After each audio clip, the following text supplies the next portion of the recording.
All right, guys, this is the worx 20 volt 3 1/8 jigsaw. I do like this tool. It's got a lot of options with it. Kind of cool. It is quick release, so we're just going to pull that back, and that'll release like that. You got to pull this up a little bit to get that release. Kind of sits back down in there to lock it in place. It's 2,600 RPMs. It is a variable speed trigger.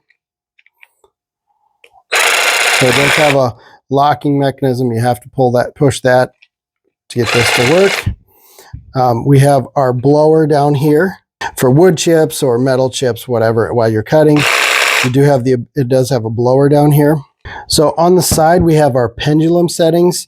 Now this adjusts the blade slightly. So it might be kind of tough to see here, but we have just a little bit of angle on it. And if you go like that, it's going to straighten it out a little bit more. And there you go. And then you can go all the way down to 3, and that's going to be straight up and down. But you've got that little pendulum setting that adjusts the blade just a little bit. That's just going to make it a little bit easier to cut depending on what you're cutting. Now, the other thing I like that this comes with is a vacuum attachment. Really, it's just hooks on like that. You put it on, and then you stick it underneath there. So it's kind of holding it. So it's holding it in place, right? So it sits right there. It fits perfectly. It's got a stop here. Push it all the way in. Then as you're cutting, if you got the vacuum hooked up, it's just going to clean up your mess. Really like that a lot. Now, we also have a light down here. So I press the trigger. That light is going to come on. It's not super bright, but it's still pretty nice.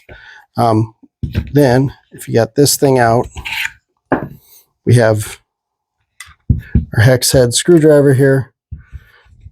Pull this so we can loosen this up.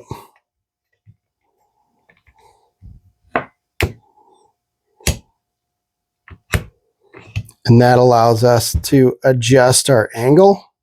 Now we can set this back, adjust that angle, and then tighten it down. Which is kind of nice, just in case you're cutting something that you need a 45 on, something like that.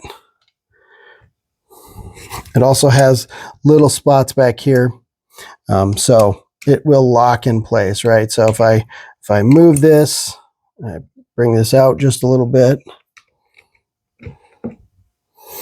slide it down, I can adjust this over, and it'll lock it in place there. So that I can tighten it. Just kind of a nice little feature. I don't use the angle a lot, but it is nice to have. So nice tool, easy to use, and it only weighs 3.7 pounds. So it's pretty lightweight too.